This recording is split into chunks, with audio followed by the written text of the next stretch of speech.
അൽഹംദുലില്ലാഹി റബ്ബിൽ ആലമീൻ വസ്സലാത്തു വസ്സലാമു അലാ റസൂലിഹിൽ അമീൻ വഅലാ ആലിഹി വസഹ്ബിഹി അജ്മഈൻ. അഊദു ബില്ലാഹി മിനശ് ശൈത്വാനിർ റജീം. യാ അഹ്ലൽ കിതാബി ഖദ് ജാഅകും റസൂലുനാ യുബയ്യിൻ ലക്കും അലാ ഫത്രത്തിൻ മിനർ റുസുൽ അൻ തഖൂലു മാ ജാഅനാ മിൻ ബശീരിൻ വലാ നദീർ فقد جاءكم بشير ونذير والله على كل شيء قدير. പ്രിയമുള്ള സഹപ്രവർത്തകരെ, അസ്സലാമു അലൈക്കും വറഹ്മത്തുള്ളാഹി വബറകാതുഹു. സൂറത്തുൽ മാഇദയിലെ 19ാമത്തെ ആയത്താണ് ഇന്ന് നമ്മൾ പഠിക്കുന്നത്. കഴിഞ്ഞ ആയത്തുകളിൽ ജൂതന്മാർ, ക്രൈസ്തവർ അവരുടെ അവകാശവാദങ്ങൾ, ഞങ്ങൾ പടച്ചവൻ്റെ സ്വന്തക്കാരാണ്, മക്കളാണ്, പടച്ചവൻ ഞങ്ങളെ നരകത്തിലിടില്ല, അതിനൊക്കെയുള്ള മറുപടികൾ സഹിതം അല്ലാഹു സുബ്ഹാനഹു തആല വിശദീകരിച്ചതിന് ശേഷം ഈ ആയത്ത് ശരിക്കും ഇതിന് മുമ്പുള്ള ഒരു ആയത്തിൻ്റെ റിപ്പീറ്റേഷനാണ്. എന്ന് പറഞ്ഞാൽ 15ാമത്തെ ആയത്തിൽ ഇത് വേറൊരു രൂപത്തിൽ വരുന്നുണ്ട്. യാ അഹ്ലൽ കിതാബി ഖദ് ജാഅകും റസൂലുനാ യുബയ്യിൻ ലക്കും കസീറൻ മിമ്മാ കുൻതും തുഖ്ഫൂന മിനൽ കിതാബ് വയഅഫു അൻ കസീർ.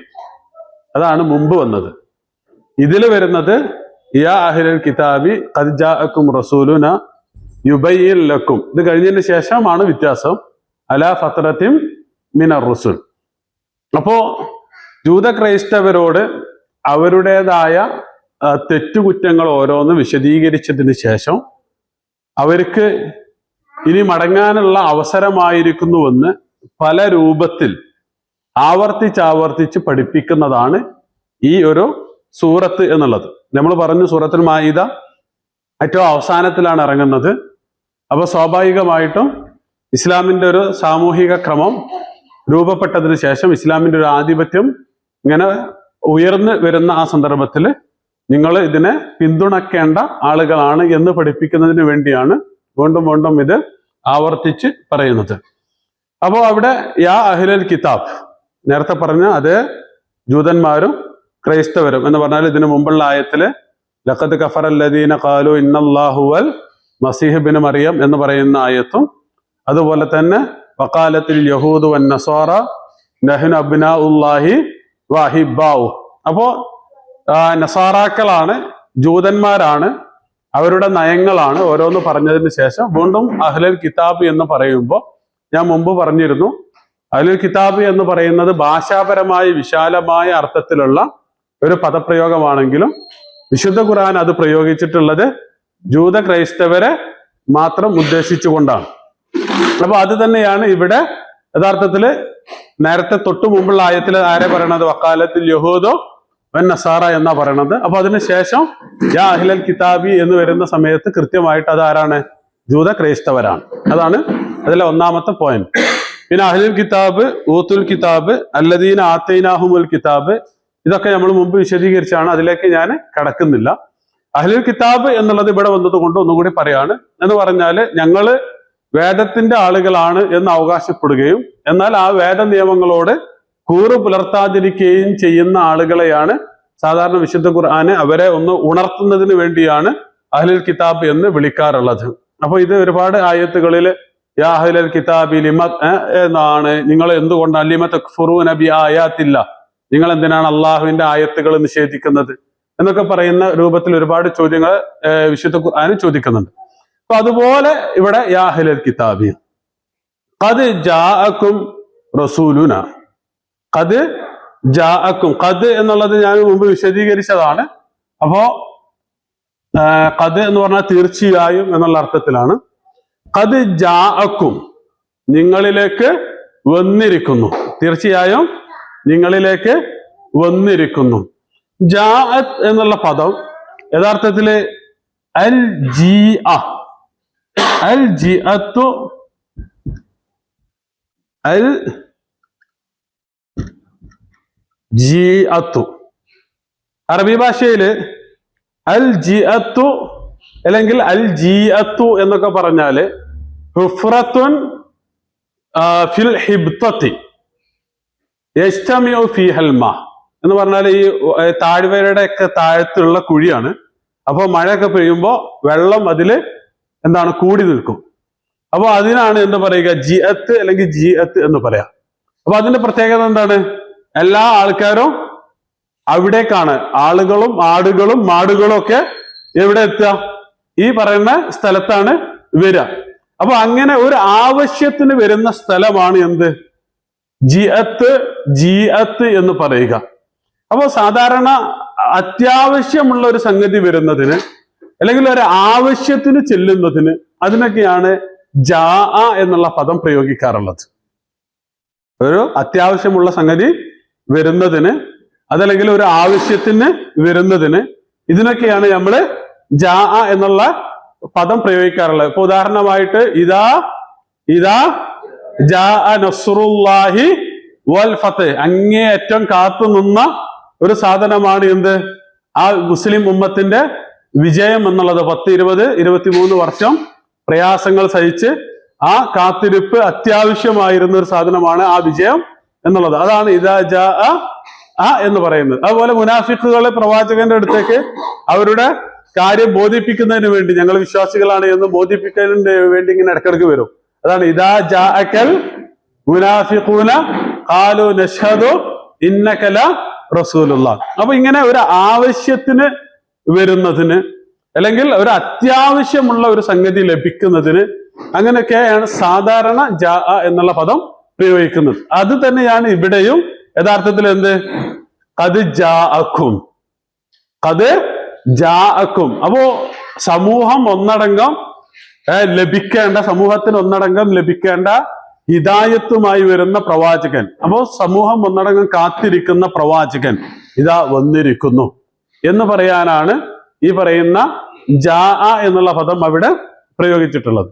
അപ്പോ ഖദ് ജാഅക്കും എന്ന് പറഞ്ഞാല് നിങ്ങളിലേക്ക് അല്ലെങ്കിൽ നിങ്ങൾക്ക്. അപ്പൊ നിങ്ങളിലേക്ക് ഇതാ വന്നിരിക്കുന്നു എന്ന് പറയുന്നത് കാരണം ജൂത ക്രൈസ്തവരായ ജനങ്ങൾ ആ പ്രവാചകനെ നേരിൽ കാണുന്നുണ്ട്, അനുഭവിക്കുന്നുണ്ട്, ആ പ്രവാചകന്റെ വചനങ്ങള് കേൾക്കുന്നുണ്ട്. അപ്പൊ ഇതെല്ലാം യഥാർത്ഥത്തിൽ സംഭവിക്കുന്നു എന്നുള്ളത് കൊണ്ട് വളരെ കൃത്യമായിട്ട് പ്രയോഗിക്കുവാൻ പറ്റുന്ന പദമാണ് ഖദ് ജാഅക്കും. ഓക്കെ, യാ അഹ്ലൽ കിതാബി ഖദ് ജാഅക്കും റസൂലുന. റസൂലും നബിയും തമ്മിലുള്ള എന്നാണ് വ്യത്യാസം നമ്മൾ മുമ്പ് വിശദീകരിച്ചിരുന്നു. അപ്പൊ റസൂലുന നമ്മുടെ പ്രവാചകൻ. അപ്പൊ അതില് 2 കാര്യങ്ങളുണ്ട്. ഒന്ന്, അള്ളാഹു പറയുകയാണ് എന്റെ ദൂതനാണ് അത് എന്ന് പറയുമ്പോൾ അത് യഥാർത്ഥത്തിൽ ആദരവാണ്. അത് യഥാർത്ഥത്തില് ആദരവാണ്. അപ്പൊ ആ ആദരവിനെ കുറിക്കാനാണ്. അതായത് നമ്മളിപ്പോ ചില ഇപ്പൊ നമ്മുടെ നാട്ടിലൊക്കെ ഇന്ന തറവാട്ടേരിലാണ് അത് എന്ന് പറയില്ല, തറവാട്ടിലേക്കൊക്കെ ചേർത്താല് തിരക്കിടില്ലല്ലോ, ആ തറവാട്ടിൽ പെട്ടതാണോ എന്നൊക്കെ പറയും.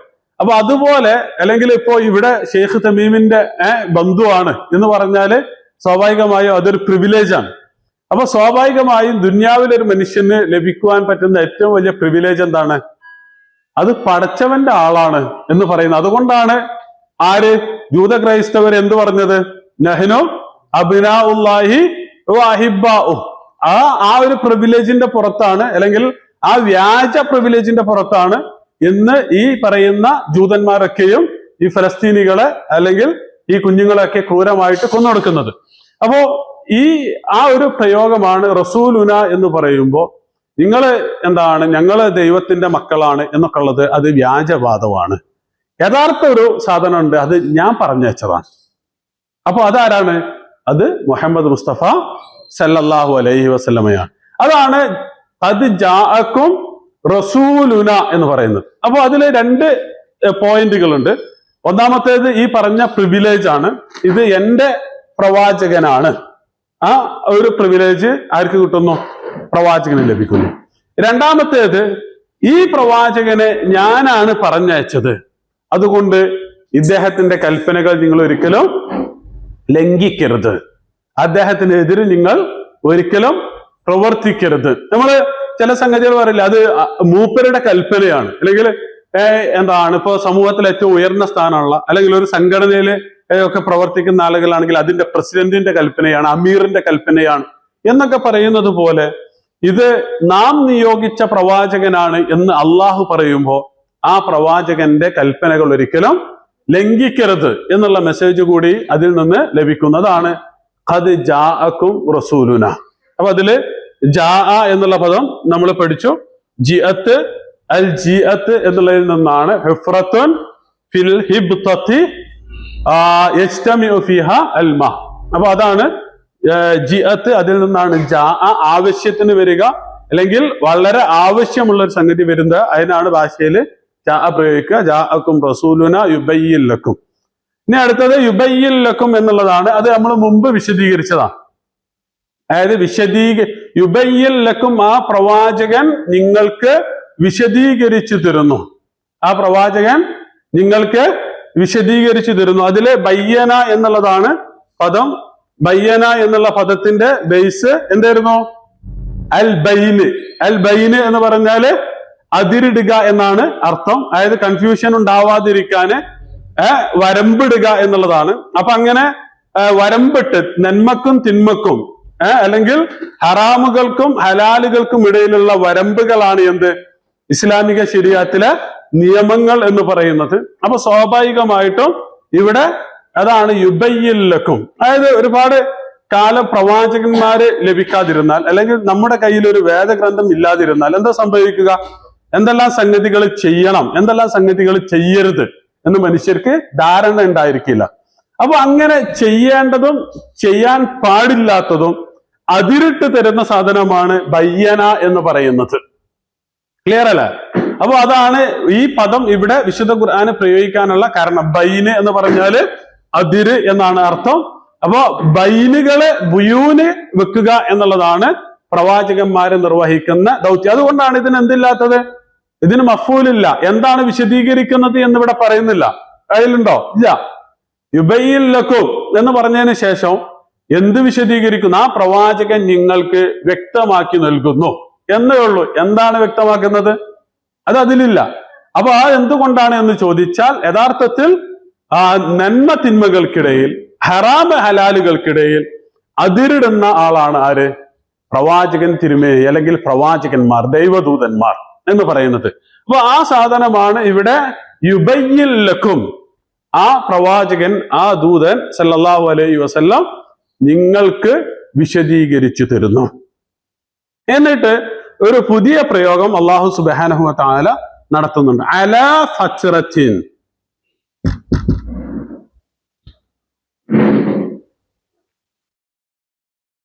ഫത്തറ, ഫത്രത്ത് പറഞ്ഞാൽ എന്താണ്? ഫത്തറ ശൈഉ അവിൽ ഹർറു ഇദാ സക്കന. ഫത്തറൽ മാഉ ഇദാ സക്കന ഹർറുഹു. നല്ല ചൂടുള്ള വെള്ളം, തിളച്ചു മറിയുന്ന വെള്ളം, അത് ചൂടാറി നേർത്തു പോകുക അല്ലെങ്കിൽ സാധാ പഴയതുപോലെ ആകുന്നതിനാണ് ഫത്തറ എന്ന് പറയുക. ശാന്തമാവുക, മുറിഞ്ഞു പോവുക എന്നൊക്കെയാണ് അർത്ഥം. അപ്പൊ അതുകൊണ്ട് ഫത്രത്ത് എന്ന് പറഞ്ഞാല് ഇങ്ങനെ നിരന്തരമായി വന്നിരുന്ന ദൈവിക സന്ദേശങ്ങൾ നിലച്ചു പോവുക.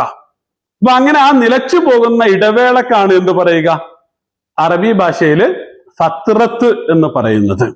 സാധാരണ അഫ്തറ റജുലു ഫഹുവ മുഫ്തിറുൻ ഇദാ ലഉഫത് ജുഫൂനുഹു എന്നാണ്. എന്ന് പറഞ്ഞാൽ ഒരു മനുഷ്യന് അങ്ങേയറ്റം ദുർബലനായി പോയാൽ അയാളെ കുറിച്ച് പറയുക എന്താണ്? റജുലുൻ മുഫ്തിർ എന്നാണ് പറയുക. ഒന്നിനും കഴിയാതെ നിൽക്കുന്ന മനുഷ്യൻ എന്നാണ് പറയുക.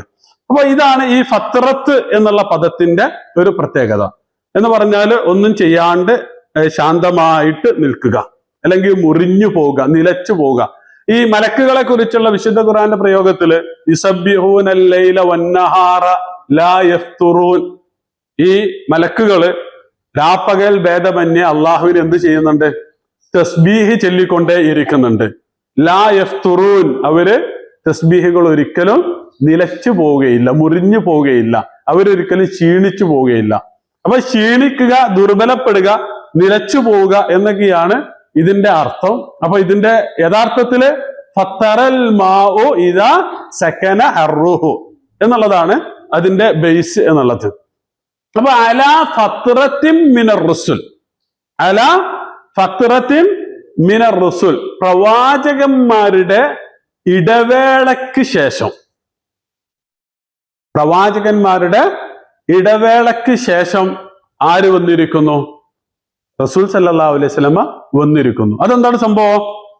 ഈസാ നബി അലൈഹി സ്വലാത്തു വസ്സലാം നിയോഗിക്കപ്പെട്ടതിന് ശേഷം ഏകദേശം എത്ര വർഷം കഴിഞ്ഞിട്ടാ?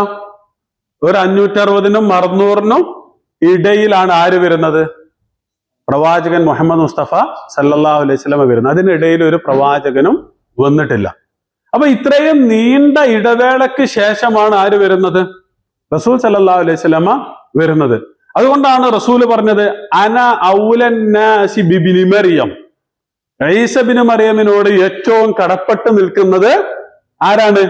ഞാനാണ്. ലൈസ ബൈനി വബൈനഹു നബിയ്യുൻ, എനിക്കോ അദ്ദേഹത്തിനും ഇടയിൽ ആരില്ല? ഒരു പ്രവാചകനും വന്നിട്ടില്ല. അപ്പൊ ഇത് ഇവിടെ പറയാനുള്ള കാരണം എന്താണ്? ഈ റസൂൽ സല്ലല്ലാഹു അലൈഹി വസല്ലമ ഈ ഹദീസിൽ പറയുന്നത് നിങ്ങൾ ഈസാ നബിയുടെ ആളുകളാണ് എന്ന് പറഞ്ഞിട്ടാണ് ക്രൈസ്തവർ നിൽക്കുന്നത്. അങ്ങനെയാണെങ്കിൽ നിങ്ങൾ ആരെ പിന്തുടരണം? എന്നെ പിന്തുടരണം. കാരണം അന ഔലൻ നാസി ബിബിനി മറിയം. അതേപോലെ ഇതുപോലെ ഒരു പ്രയോഗം മൂസാ നബിയുടെ വിഷയത്തിലും ആര് നടത്തുന്നുണ്ട്? അള്ളാഹു സുബ്ഹാനഹു വ തആല, റസൂൽ സല്ലല്ലാഹു അലൈഹി വസല്ലം നടത്തുന്നുണ്ട്. എന്താ പറയുന്നത്? ലൗ കാന മൂസ ഹയ്യൻ ലമാ വസിയ ഉല്ലത്തിബാഇ. ഇനി സാക്ഷാൽ മൂസാ നബി അലൈഹി സ്വലാത്തു വസ്സലാം ജീവനോടെ ഉണ്ടായിരുന്നുവെങ്കിൽ അദ്ദേഹം എന്നെ ഫോളോ ചെയ്യുകയാണ് ചെയ്യുക എന്ന് പറഞ്ഞാല്, നിങ്ങള് ജൂതന്മാര് പറയുന്നത് ഞങ്ങൾ മൂസാ നബിയുടെ ആളുകളാണ് എന്നാണ്. എങ്കിൽ നിങ്ങൾ എന്ത് ചെയ്യണം? പ്രവാചകൻ മുഹമ്മദ് മുസ്തഫ സല്ലല്ലാഹു അലൈഹി വസല്ലമയെ പിന്തുടരണം. അതല്ല ഇനി ഈസാ നബി അലൈഹി സ്വലാത്തു വസ്സലാമിന്റെ ആളുകളാണ് എന്നാണ് നിങ്ങളുടെ അവകാശവാദമെങ്കിൽ അതോ നിങ്ങൾ ആരെയാണ് പിന്തുടരേണ്ടത്? മുഹമ്മദ് നബി സല്ലല്ലാഹു അലൈഹി വസല്ലമയാണ് പിന്തുടരേണ്ടത്. അപ്പൊ ഇവിടെ ഈസാ നബി അലൈഹി സ്വലാത്തു വസ്സലാമിന് ശേഷം ഏകദേശം 600ഓളം വർഷങ്ങൾക്ക് ശേഷമാണ് ആര് വരുന്നത്? മുഹമ്മദ് നബി സല്ലല്ലാഹു അലൈഹി വസല്ലമ വരുന്നത്. അപ്പൊ അലാ ഫത്രത്തിൻ മിനർ റുസുൽ, പ്രവാചകന്മാരുടെ ഇടവേളയ്ക്ക് ശേഷം. അതായത് അള്ളാഹുവിന്റെ ഒരു നയം എന്നുള്ളത് ഞാൻ മുമ്പ് സൂചിപ്പിച്ചിരുന്നു. ഒരു മനുഷ്യന് ഭൂമിയിൽ വെള്ളം, വായു, അതുപോലെയാണ് ഹിദായത്ത് എന്നുള്ളത്. അതായത് മനുഷ്യന് ശാരീരികമായി നിലനിൽക്കുവാനുള്ള അടിസ്ഥാനമായ ഘടകങ്ങളാണ് വായുവും വെള്ളവുമെങ്കിൽ അവന്റെ ഭൂമിയിലെ നിലനിൽപ്പിന്റെ ആധാരമാണ് എന്ത്? ഹിദായത്ത് എന്നുള്ളത്. അതുകൊണ്ട് തന്നെ വായുവും വെള്ളവും ഒരുക്കിയ പടച്ച തമ്പുരാൻ അതിന്റെ കൂടെ തന്നെ സന്മാർഗത്തിനുള്ള വഴികളും ഒരുക്കിയിരിക്കുന്നു. അതുകൊണ്ടാണ് പ്രവാചകന്മാരില്ലാത്ത ഒരു സമൂഹവും ഇല്ല. എല്ലാ പ്രവാചകന്മാരും ഒരു സമൂഹത്തിലും പ്രവാചകന്മാരില്ലാണ്ട് എന്തായിട്ടില്ല, നമ്മള് വിട്ടിട്ടില്ല എന്നൊക്കെ പറയുന്നത്. അപ്പൊ ഇത് അള്ളാഹു സുബ്ഹാനഹു വ തആല മനുഷ്യർക്ക് നൽകിയിട്ടുള്ള വാഗ്ദാനത്തിന്റെ ഒരു ഭാഗമാണ്. അപ്പൊ ഈ ഫത്രത്ത് വെച്ചിട്ട് ഒരുപാട് ചർച്ചകളുണ്ട്. ഞാൻ ആ ചർച്ചകളിലേക്ക് കടക്കുന്നില്ല. അതിനൊരു ആകത്തുക എന്താണെന്ന് വെച്ചാൽ, നേരത്തെ പറഞ്ഞ ഏറ്റവും അവസാനം വന്നിട്ടുള്ള വേദഗ്രന്ഥവും പിന്നെ റസൂൽ സല്ലല്ലാഹു അലൈഹി വസല്ലമയും. അപ്പൊ അതിനിടയിൽ ജീവിച്ച ആളുകൾ സ്വർഗത്തിലാണോ നരകത്തിലാണോ? ഉദാഹരണമായിട്ട് റസൂലിന്റെ ഉപ്പ അല്ലെങ്കിൽ റസൂലിന്റെ വല്യുപ്പ എന്നൊക്കെ പറയുന്ന ആളുകൾ. കാരണം അവരിലേക്ക് എന്ത് വന്നിട്ടില്ല? അവരിലേക്ക് ഒരു പ്രവാചകൻ വന്നിട്ടില്ല എന്നുള്ളത്. അപ്പൊ അതുമായി ബന്ധപ്പെട്ട ഒരുപാട് ചർച്ചകളുണ്ട്. പക്ഷെ അതിലൊക്കെ നമുക്ക് പറയാനുള്ളത്, അതായത് മുൻകഴിഞ്ഞു പോയ പ്രവാചകന്മാരുടെ വേദഗ്രന്ഥങ്ങളുടെ ശേഷിപ്പുകൾ, അതല്ലെങ്കിൽ അതിന്റെ മുഖ്യമായ സന്ദേശങ്ങൾ അപ്പോഴും സമൂഹങ്ങളിൽ നിലനിന്നിരുന്നു. മോഷണം പാടില്ല, അതല്ലെങ്കിൽ പിടിച്ചുപറി പാടില്ല, കൊലപാതകം പാടില്ല. ഇപ്പോ മക്കയിൽ തന്നെ മുശ്രിക്കുകൾക്കിടയിൽ അൽ ഹനീഫിയൂൻ എന്ന് പറയുന്ന ഒരു വിഭാഗം ഉണ്ടായിരുന്നു. ഇപ്പോ റസൂൽ സല്ലല്ലാഹു അലൈഹി വസല്ലമക്ക് വഹി ലഭിച്ചിട്ട് ആരടുത്തേക്ക് ആദ്യം പോയത്? ഖദീജ ബീവി റളിയല്ലാഹു അൻഹ ആരടുത്തേക്ക് ഉണ്ടായത്? വറഖത്ത് ബിൻ നൗഫലിന്റെ അടുത്തേക്കാണ് കൊണ്ടുപോയത്. ഈ വറഖത്ത് ബിൻ നൗഫൽ നേരത്തെ പറഞ്ഞ അതില് പെട്ടതായിരുന്നു. അപ്പൊ അങ്ങനെയുള്ള ആളുകളും ഉണ്ടായിരുന്നു എന്നർത്ഥം. അപ്പൊ അബൂബക്കർ റളിയല്ലാഹു അൻഹുവിനെ കുറിച്ച് പറയുന്നത് അവര് ഇസ്ലാമിന്റെ മുമ്പും എന്താക്കിയിട്ടില്ല, മദ്യപിച്ചിട്ടില്ല എന്ന് പറയുന്നത്. മദ്യപാനം എന്നുള്ളത് തെറ്റാണ് എന്ന് അവര് തിരിച്ചറിഞ്ഞിരുന്നു. അപ്പൊ അതനുസരിച്ചായിരിക്കും അവരുടെ വിചാരണ എന്നുള്ളത്. അപ്പോ അലാ ഫത്രത്തിൻ മിനർ റുസുൽ, പ്രവാചകന്മാരുടെ ഇടവേളയ്ക്ക് ശേഷം നിങ്ങളിലേക്ക് ആര് വന്നിരിക്കുന്നു? എന്റെ ദൂതൻ വന്നിരിക്കുന്നു. അപ്പൊ ഇവിടെ വേറൊരു സംഗതി കൂടിയുണ്ട്. അലാ ഫത്രത്തിൻ, ശരിക്കും ഇത് ഭാഷയിൽ വരുമ്പോ, ഞാൻ മലയാളത്തിൽ പറഞ്ഞാല് പ്രവാചകന്മാരുടെ ഇടവേളക്ക് ശേഷം. അപ്പൊ യഥാർത്ഥത്തിൽ അറബി ഭാഷയിൽ വരേണ്ടത് ബഅദ ഫത്രത്തിൻ എന്നാണ്. കാരണം ബഅദ എന്നാണ് എന്തിനുള്ളത്? ശേഷം എന്നുള്ളത്. അപ്പൊ ഇവിടെ ഈ അല എന്ന് പ്രയോഗിക്കാനുള്ള കാരണം ഈ പറയുന്ന റിസാലത്തിന്റെ മഹത്വത്തിനെ കുറിക്കാൻ വേണ്ടിയാണ്. എന്ന് പറഞ്ഞാല് ഫത്രത്ത് എന്ന് പറഞ്ഞാല് റിസാലത്ത് ഇല്ലാത്ത കാലമാണ്, അതായത് പ്രവാചകന്മാരില്ലാത്ത കാലമാണ് ഫത്രത്ത്. അപ്പൊ പ്രവാചകന്മാരുള്ള കാലത്തിന് പ്രവാചകന്മാരില്ലാത്ത കാലത്തേക്കാൾ എന്തുണ്ട്?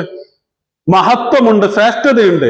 ആ ശ്രേഷ്ഠതയെ കുറിക്കാനാണ് ഇവിടെ അല എന്ന് പറയുന്നത്. ഈ അലന്റെ ഒരു പ്രത്യേകത എപ്പോഴും ഉയർച്ചയെ കുറിക്കുന്ന പദമാണ്. അലത്തോവിലെത്തി എന്നാ പറയാ, എന്ന് പറഞ്ഞാൽ ടേബിളിന്റെ മേലെ എന്നാണ് പറയാ. അപ്പൊ എപ്പോഴും ഉയർച്ചയെ, ഔന്നിത്യത്തെ കുറിക്കുന്ന പദമാണ് എന്ത്? അല എന്നുള്ളത്. ഞാൻ ഒരൊറ്റ ആയത്ത് ഓതിയാൽ അത് കൃത്യമായിട്ട് മനസ്സിലാവും. ഇന്ന ഔ ഇയ്യാക്കും ല അലാ ഹുദൻ ഔ ഫീ ളലാലിൻ മുബീൻ. അത് മറ്റുള്ളവരുമായിട്ട് സംവാദം നടത്തുന്നതുമായി ബന്ധപ്പെട്ടതില് വിശുദ്ധ ഖുർആൻ പറയുന്ന ഇന്ന ഔ ഇയ്യാക്കും, ഞങ്ങള് അല്ലെങ്കിൽ നിങ്ങള്, ല അലാ ഹുദൻ, ഒന്നുകില് സന്മാർഗത്തിലാണ്, ഔ ഫീ ളലാലിൻ മുബീൻ, അല്ലെങ്കിൽ ദുർമാർഗത്തിലാണ്, വഴികേടിലാണ്. അപ്പൊ ഹുദന്റെ ബാക്കിൽ എന്താ വന്നത്? അല എന്നാണ് വന്നത്. എന്നാല് ലൊലാലിന്റെ ബാക്കിൽ എന്താ വന്നത്? ഫീ എന്നാണ്. അലയും ഫീയും തമ്മിലുള്ള വ്യത്യാസം എന്താ? നമുക്ക് ആകെ അറിയാം എന്താണ് അലയും ഫീയും ഹർഫ് ജറാണ് എന്നറിയാം. പക്ഷെ അലയും ഫീയും തമ്മിൽ വ്യത്യാസം എന്താണെന്ന് വെച്ചാൽ അല ഔന്നിത്യത്തെ, ഉയർച്ചയെ കുറിക്കുന്ന പദമാണ്. എന്നാൽ ഫീ എന്നുള്ളത് താഴ്മയെ, പതിത്വത്തെ കുറിക്കുന്ന, ഫിൽ ബി ഇരി എന്നാണ് പറയാ. കിണറ്റിൽ അലൽ ബി ഇരി എന്ന് പറയാൻ പറ്റില്ല. ഓക്കെ, അതെന്താണ്? ആഴത്തെ കുറിക്കുന്നതാണ്, അല്ലെങ്കിൽ താഴ്മയെയും അല്ലെങ്കിൽ താഴ്ചയെയും കുറിക്കുന്നതാണ്. അല എന്നുള്ളത് ഉയർച്ചയെയും ഔന്നത്യത്തെയും കുറിക്കുക. അതുകൊണ്ടാണ് സന്മാർഗത്തിന്റെ ബാക്കില് എന്ന് പറയുന്നത് അല എന്ന് അവിടെ പ്രയോഗിച്ചിട്ടുള്ളത്. അപ്പൊ ഇവിടെ പണ്ഡിതന്മാർ വിശദീകരിക്കുന്നത് അല ഫത്രത്തിൻ മിനർ റസൂൽ എന്ന് പറയുന്നത് സന്മാർഗം എന്നുള്ളത് ഫത്രത്തിന്റെ മുകളിലാണ് എന്ന് കുറിക്കാൻ വേണ്ടിയാണ്. അല്ലെങ്കിൽ പ്രവാചകന്മാരുള്ള കാലം പ്രവാചകന്മാരില്ലാത്ത കാലത്തിന് മുകളിലാണ് എന്ന് കുറിക്കാൻ വേണ്ടിയിട്ടാണ് അല ഫത്രത്തിൻ മിനർ റസൂൽ. അല ഫത്രത്തിൻ മിന അർ-റസൂൽ. റസൂല് എന്നുള്ളതിന്റെ ബഹുവചനമാണ് എന്ത്? റസൂല്. നബി എന്നുള്ളതിന്റെ ബഹുവചനം എന്തായിരുന്നു? അംബിയ. നബി, അംബിയ. ഓക്കെ, അപ്പൊ യുബയ്യിൻ ലക്കും അല ഫത്രത്തിൻ മിനർ റസൂൽ. അപ്പൊ ഇവിടെ എന്താണ്? പ്രവാചകന്മാരുടെ ഇടവേളയ്ക്ക് ശേഷം ഈ ദൂതൻ നിങ്ങൾക്ക് വിശദീകരിച്ചു തരുന്നു എന്ന് പറയുന്നതിൽ ഒരു മർമ്മമുണ്ട്. അതെന്താണ്? ഒരാള് കുറെ കാലം ഭക്ഷണം കഴിച്ചില്ല, പിന്നീട് അയാൾക്ക് ഭക്ഷണം ലഭിക്കുമ്പോ എന്തൊരു സന്തോഷമായിരിക്കും. അതുപോലെ ഒരുപാട് കാലം വേദഗ്രന്ഥം ഇറങ്ങാതെ, പ്രവാചകന്മാർ ഇറങ്ങാതെ ഒരു സമൂഹം ഇങ്ങനെ ജീവിച്ചിട്ട് ഒടുവിൽ അതിലേക്ക് ഒരു പ്രവാചകൻ വരുമ്പോ എന്തൊരു സന്തോഷമായിരിക്കും അവർക്ക് ഉണ്ടായിരിക്കുക. അതാണ് യഥാർത്ഥത്തിൽ എന്ത് പറയുന്നത്? അല ഫത്രത്തിൻ മിനർ റസൂൽ. നിങ്ങൾ ഈ പ്രവാചകന് വേണ്ടി ദാഹിച്ച് വലഞ്ഞ് കാത്തിരിക്കുകയായിരുന്നില്ലേ? ഇതാ നിങ്ങളിലേക്ക് എന്ത് വന്നിരിക്കുന്നു? ആ പ്രവാചകൻ വന്നിരിക്കുന്നു. അപ്പൊ അതാണ് എന്ത്? അല ഫത്രത്തിൻ മിനർ റസൂൽ എന്നുള്ള പ്രയോഗത്തിന്റെ പ്രത്യേകത എന്ന് പറയുന്നത്. എന്നിട്ടോ അൻ തഖൂലു മാ ജാഅന മിൻ ബശീരിൻ ഔ നദീർ. എന്തിനാണ് ഈ പ്രവാചകൻ വന്നിരിക്കുന്നത്? അൻ തഖൂലു, പറയാതിരിക്കാൻ. ഭാഷയിൽ ശരിക്കും അർത്ഥം പറയാൻ. അൻ തഖൂലു എന്ന് പറഞ്ഞാൽ നിങ്ങൾ പറയാൻ എന്നാണ്. പക്ഷെ ഇവിടെ അതിന്റെ അർത്ഥം എന്താണ്? അൻ തഖൂലു എന്ന് പറഞ്ഞാൽ അല്ലാ തഖൂലു, നിങ്ങൾ പറയാതിരിക്കാൻ എന്നാണ്. അപ്പൊ ഇങ്ങനെ ഒരു പ്രയോഗമുണ്ട്. ഇപ്പൊ ഉദാഹരണമായിട്ട് വിശുദ്ധ ഖുർആന് സൂറത്ത് ഫുസ്സിലത്തില് വഅൽഖാ ഫിൽ അർളി റവാസിയ അൻ തമീദ ബിക്കും, അവൻ ഭൂമിയിൽ പർവ്വതങ്ങൾ വെച്ചിരിക്കുന്നു. എന്തിനാണ്? ആ ഭൂമി നിങ്ങളെയും കൊണ്ട് ചെരിയാൻ വേണ്ടി, ഓർ ചെരിയാതിരിക്കാൻ വേണ്ടി. പക്ഷെ അവിടെ എന്താണ്? അൻ തമീദ ബിക്കും എന്നാണ്. അപ്പൊ ചില സന്ദർഭങ്ങളിൽ ഈ ലാമ് മഹ്ദൂഫ് ആവും, ലി അന്നഹു മഅറൂഫുൻ എന്നാണ് പറയാ. എന്ന് പറഞ്ഞാൽ അതിന്റെ അർത്ഥം വ്യക്തമാണ്. കാരണം ചെരിയാൻ വേണ്ടി എന്ന് പറയൂല, അതുപോലെ ഇവിടെ പറയാൻ വേണ്ടി ഒന്നും പറയൂല. അപ്പോ അത് മഹ്ദൂഫുൻ ലി അന്നഹു മഅറൂഫ്, അത് വ്യക്തമായി എന്നുള്ളത് കൊണ്ട്, അതിൽ നിന്ന് വ്യക്തമാണ് എന്നുള്ളത് കൊണ്ട് അത് കളയപ്പെടുന്നതാണ്. അപ്പൊ അൻ തഖൂലു, നിങ്ങൾ പറയാതിരിക്കുന്നതിന് വേണ്ടി. എന്ത് പറയാതിരിക്കുന്നതിന് വേണ്ടി? മാ ജാഅന മിൻ ബഷീരിൻ ഔ നദീർ വലാ നദീർ. ഓക്കെ, മാ ജാഅന മിൻ ബഷീരിൻ വലാ നദീർ. അപ്പോ ഞങ്ങൾക്ക് ബഷീർ വന്നിട്ടില്ല, ഞങ്ങൾക്ക് നദീർ വന്നിട്ടില്ല എന്ന്. അതായത് നാളെ ഇതൊക്കെ എന്തിനാണ് ശരിക്കും? നാളെ പടച്ചവൻ പരലോകത്ത് നമ്മളെ വിചാരണ ചെയ്യും. അപ്പൊ വിചാരണ ചെയ്യുന്ന സമയത്ത് നിങ്ങൾ അത് ചെയ്തു, അല്ലെങ്കിൽ എന്തുകൊണ്ട് ഇത് ചെയ്തില്ല എന്ന് പറയുമ്പോൾ, ഇത് ചെയ്യരുത് എന്നോ ഇത് ചെയ്യണമെന്നോ പറഞ്ഞുകൊണ്ട് ഞങ്ങളുടെ അടുത്ത് ആരും വന്നിട്ടില്ല എന്ന് പടച്ചവനോട് ഒരാൾ മറുപടി പറഞ്ഞാല് പിന്നെ പടച്ചവന്റെ അടുത്ത് എന്തില്ല? ന്യായമില്ല. അപ്പൊ ഇവിടെ പ്രവാചകൻ വന്നു കഴിഞ്ഞാൽ അവിടെ എന്ത് പൂർത്തിയായി? ഹുജ്ജത്ത് പൂർത്തിയായി എന്നർത്ഥം. അതുകൊണ്ടാണ് അൻ തഖൂലു മാ ജാഅന, മാ ജാഅന എന്ന് പറഞ്ഞാൽ ഞങ്ങൾക്ക് വന്നിട്ടില്ല, മിൻ ബഷീരിൻ. മാ ജാഅന ബഷീർ എന്ന് പറഞ്ഞാൽ എന്താ? ഞങ്ങൾക്ക് ഒരു ബഷീറും വന്നിട്ടില്ല. ബഷീറിന്റെ അർത്ഥം വേറെ പറയാം, ഒരു ബഷീർ വന്നിട്ടില്ല. മാ ജാഅന മിൻ ബഷീർ എന്ന് പറഞ്ഞാലോ ഒരു ബഷീറും വന്നിട്ടില്ല എന്ന് പറഞ്ഞാല് അത് ഒന്നും തന്നെ അതിൽപ്പെട്ട ഒരാൾ പോലും വന്നിട്ടില്ല എന്ന് പറയുന്നതിനാണ് ഈ മിൻ എന്ന് പറയുന്നത്. മിൻ എന്നുള്ള പദത്തിന്റെ പ്രത്യേകത അതിൽ നിന്ന് പിന്നെ ഒന്നും വന്നിട്ടില്ല എന്ന് കുറിക്കാനാണ്. ബഷീർ എന്നുള്ള പദം അബ്ശറത്തിൽ അർളു ഇദാ ബുദിറത് വളഹറ നബാതുഹാ ഹസനൻ. അതായത് ഈ മണ്ണില് വിത്തെറിഞ്ഞ് അതിന്റെ ചെടികള് ഇങ്ങനെ പുറത്തേക്ക് മനോഹരമായി പൂത്തുലഞ്ഞു വരുന്നതിനാണ് അബ്ശറ എന്ന് പറയുക. അപ്പോ മാ അഹ്സന ബിശ്റത്തഹ എന്ന് പറയും. എന്ന് പറഞ്ഞാൽ ഇങ്ങനെ എന്ത് രസമുണ്ട് അതിന്റെ ഈ പച്ചപ്പ് കാണുവാൻ എന്ന് സാധാരണ പറയാറുണ്ട്. അപ്പോ ശരിക്ക് ബിശ്ർ എന്ന് പറഞ്ഞാല് ളുഹൂറു ശൈഇ മഅ ഹുസ്നിൻ വ ജമാലിൻ, ഒരു സംഗതി മനോഹരമായി പുറത്തു വരുന്നതാണ് എന്ത്? ബിശ്ർ എന്ന് പറയുന്നത്. മനുഷ്യന് സന്തോഷമുളവാക്കുന്ന കാര്യമാണ് എന്ത്? ബിശ്ർ.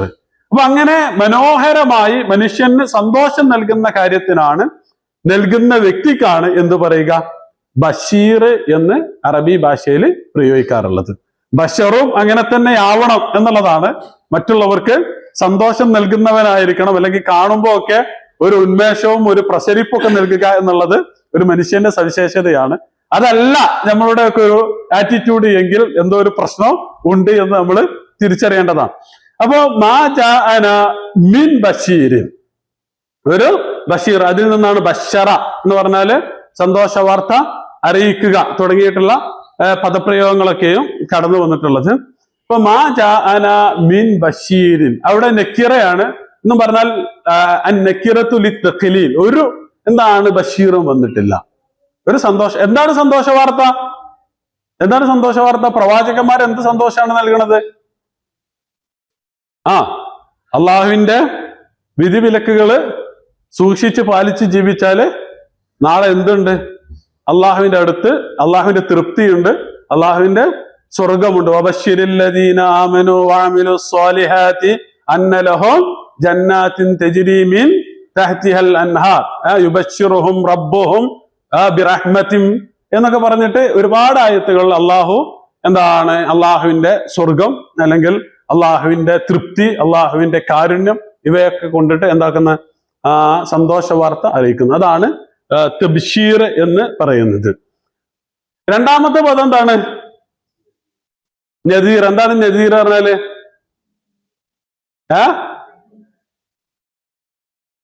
മുന്നറിയിപ്പുകാരൻ എന്നാണ് സാധാരണ നമ്മൾ നദീറിനെ പറയല്. നദീർ എന്ന് പറഞ്ഞാല് സൗത്തുൽ ഖൗസി ലി അന്നഹു യുന്ദിറു അർറമിയ. നമ്മളിങ്ങനെ അമ്പ് ചെയ്യുന്ന സമയത്ത് വില്ലിൽ നിന്നുണ്ടാകുന്ന ശബ്ദത്തിനാണ് നദീർ എന്ന് പറയാം. കാരണം ആ ശബ്ദം നമ്മൾ ഏതിനെയാണോ പിടിക്കാൻ പോകുന്നത് ആ ഇരക്ക് എന്ത് കൊടുക്കും? മുന്നറിയിപ്പ് കൊടുക്കും, സൂചന കൊടുക്കും. അതാണ് യഥാർത്ഥത്തില് നദീർ എന്ന് പറയുന്നത്. പണ്ട് അറേബ്യയിലൊക്കെ നദീറത്ത് എന്ന് പ്രയോഗിച്ചിരുന്നത് ഈ സൈന്യം ആക്രമിക്കുന്ന സമയത്ത് ആ സൈന്യത്തെ കുറിച്ചുള്ള മുന്നറിയിപ്പ് നൽകുന്ന ആളാണ് എന്ത്? നദീറത്ത് എന്നുള്ളത്. അതുകൊണ്ടാണ് അൻദിർ അശീറത്തക്കൽ അഖ്റബീൻ, താങ്കൾ അടുത്ത ബന്ധുക്കൾക്ക് മുന്നറിയിപ്പ് നൽകുക എന്നുള്ള ആയത്തിറങ്ങിയപ്പോ റസൂൽ സല്ലല്ലാഹു അലൈഹി വസല്ലമ സഫ പർവ്വതത്തിന്റെ മുകളിൽ കയറിയിട്ട് അനൻ നദീറുൽ ഉരിയാൻ, നിങ്ങൾക്ക് പരിചിതനായ നഗ്നനായ മുന്നറിയിപ്പുകാരനാണ് ഞാൻ എന്ന് റസൂൽ സല്ലല്ലാഹു അലൈഹി വസല്ലമ പ്രഖ്യാപിച്ചത്. അപ്പൊ ഇതാണ് നദീർ എന്നുള്ളത്. ഒരു അപകടത്തെ കുറിച്ച് മുൻകൂട്ടി അറിയിക്കുന്നവനാണ്. അത് എന്തിന്റെ ഭാഗമാണ്? അത് ഒരാളോടുള്ള കടപ്പാടിന്റെയും സ്നേഹത്തിന്റെയും ഗുണകാംക്ഷയുടെ ഒക്കെ ഭാഗമാണ്. എന്ത്?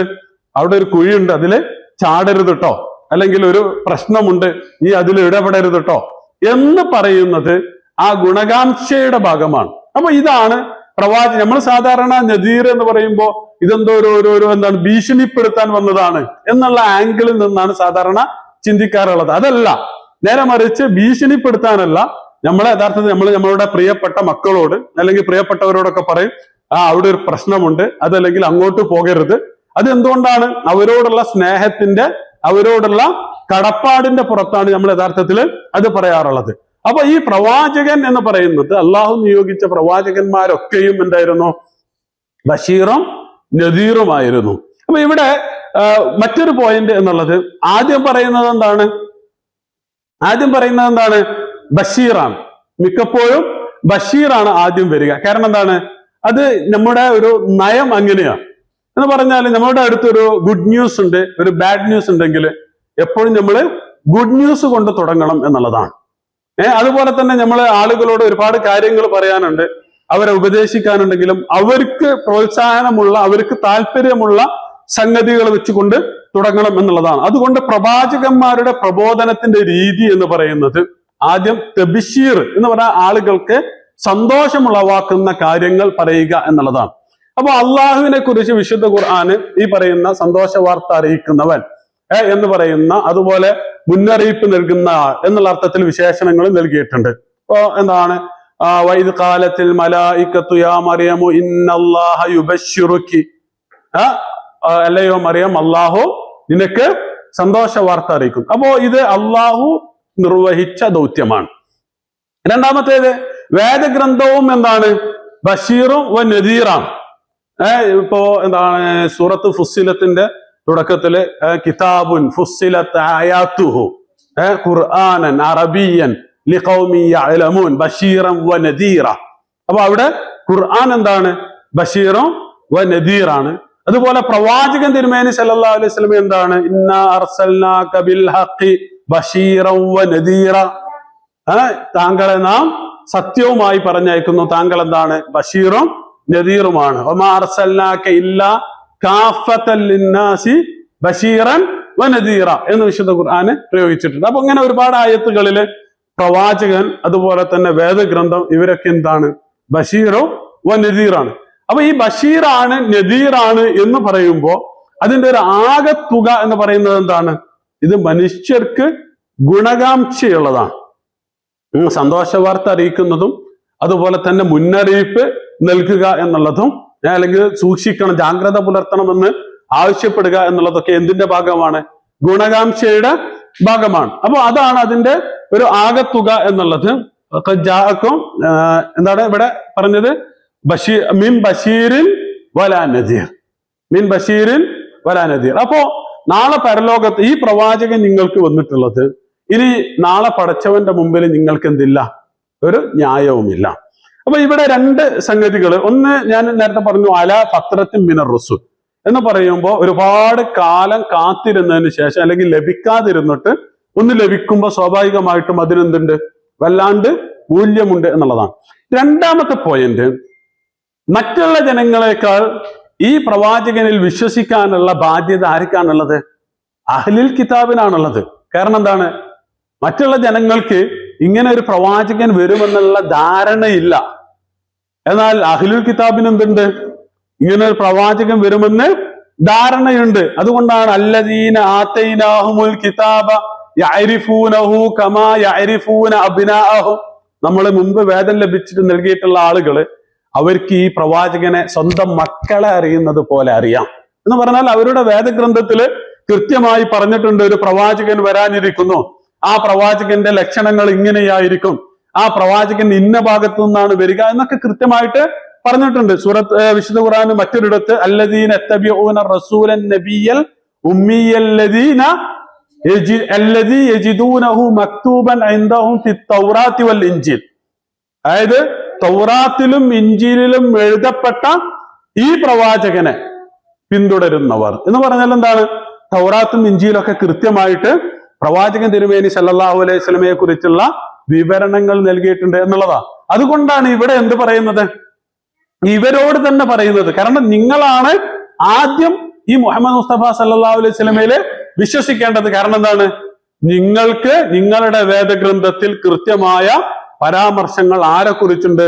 മുഹമ്മദ് മുസ്തഫ സല്ലല്ലാഹു അലൈഹി വസല്ലമയെ കുറിച്ചുണ്ട്. അതാണ് അൻ തഖൂലു മാ ജാഅന മിൻ ബശീരിൻ വലാ നദീർ. എന്നിട്ടോ ഫഖദ് ജാഅകും ബശീറു വനദീർ. ഫഖദ് വീണ്ടും ആവർത്തിച്ച് പറയുകയാണ്. ലിൽ ഇഫ്സാ, ഞാൻ മുമ്പ് പറഞ്ഞ ഒരു സാധനമാണ്. ലിൽ ഇഫ്സാഹ് എന്നാണ് ഇതിന് പറയാം. ഉറപ്പിച്ച് തർപ്പിച്ച് പറയുന്ന ഒരു സാധനമാണ്. അതാ ആ ഒരു പ്രവാചകൻ ഇതാ വന്നിരിക്കുന്നു എന്ന് പറയാനാണ്. ഫഖദ് തീർച്ചയായും ഇതാ ജാഅകും നിങ്ങൾക്ക് വന്നെത്തിയിരിക്കുന്നു, നിങ്ങൾ തേടിക്കൊണ്ടിരിക്കുന്ന ആ പ്രവാചകൻ ഇതാ നിങ്ങൾക്ക് വന്നിരിക്കുന്നു. ബഷീറുൻ വനദീർ, ബഷീറാണ് നദീറും ആണ്. അപ്പൊ ആ പ്രവാചകന്റെ മഹത്വത്തെ കുറിക്കുന്നത് കൂടിയാണ് ഇവിടെ യഥാർത്ഥത്തിൽ നക്കിറ എന്ന് പറയുന്നത്. അന്നക്കിറത്തു ലി തഅളീം എന്നാണ് ഇവിടെ പറയാം. നേരത്തെ പറഞ്ഞെടുത്ത് അന്നക്കിറത്തു ലി അത്തഖ്ലീൽ, ഒരു പ്രവാചകനും വന്നിട്ടില്ല എന്നുള്ള പരാമർശത്തിനാണ് ഇവിടെ ആ ഒരു മഹത്തായ പ്രവാചകൻ, നിങ്ങൾ കാത്തിരുന്ന ആ പ്രവാചകൻ ഇതാ നിങ്ങൾക്ക് വന്നിരിക്കുന്നു എന്ന് പറയാനാണ് എന്ത്?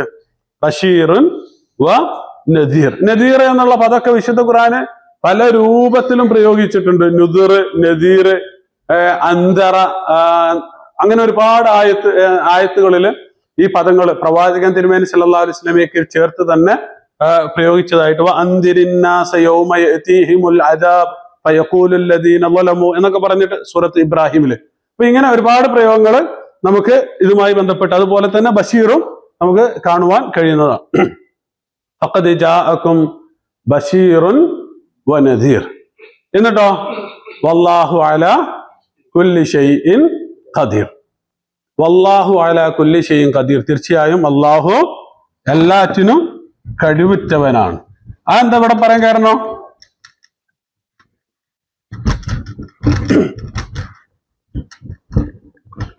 ഇവിടെ ഫോക്കസ് എന്തിനാണ് അതൊന്ന് പറഞ്ഞാണ്. ഇത് മുമ്പേ നമ്മൾ വിശദീകരിച്ച സാധനമാണ്.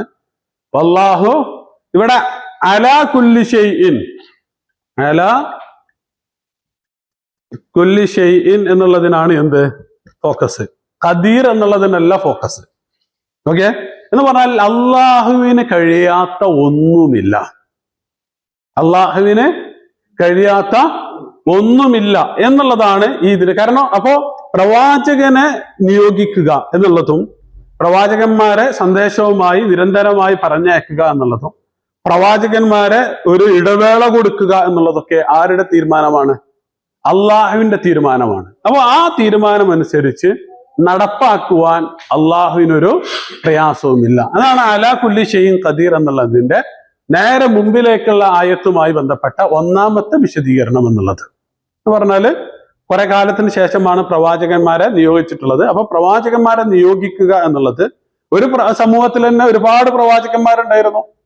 ബനു ഇസ്രായേലിൽ ഈ പറഞ്ഞ പോലെ, അതുപോലെ തന്നെ ചില പ്രവാചകന്മാരില്ലാത്ത ഈ ഒരു 500-600 വർഷവും ഉണ്ടായി. അപ്പൊ ഇതൊക്കെ ആർക്ക് കഴിയുന്നതാണ്?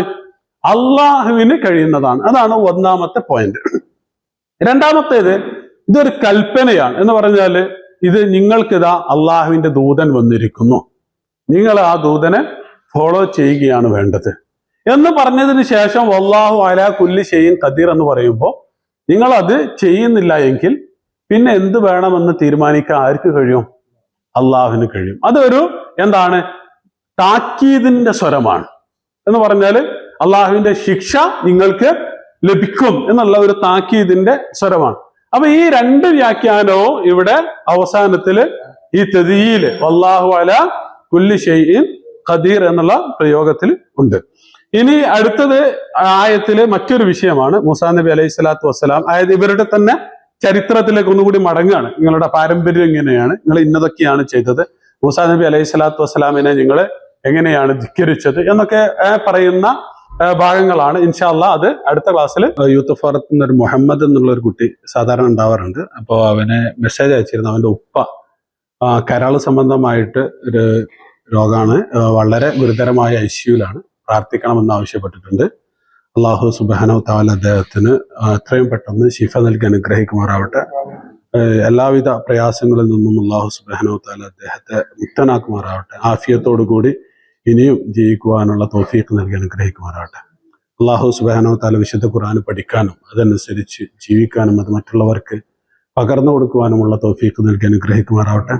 അല്ലാഹുമ്മ ജഅൽ ജമ്മന ഹാദാ ജമ്മൻ മർഹൂമ വതഫറഖന മിൻ ബഅദിഹി തഫറഖൻ മഅസൂമ. اللهم لا تجعل منا ولا فينا ولا معنا شقيا ولا مطرودا ولا ألما. اللهم لا تجعل في قلوبنا غلا للذين آمنوا ربنا إنك رؤوف رحيم. آمين آمين برحمتك يا أرحم الراحمين.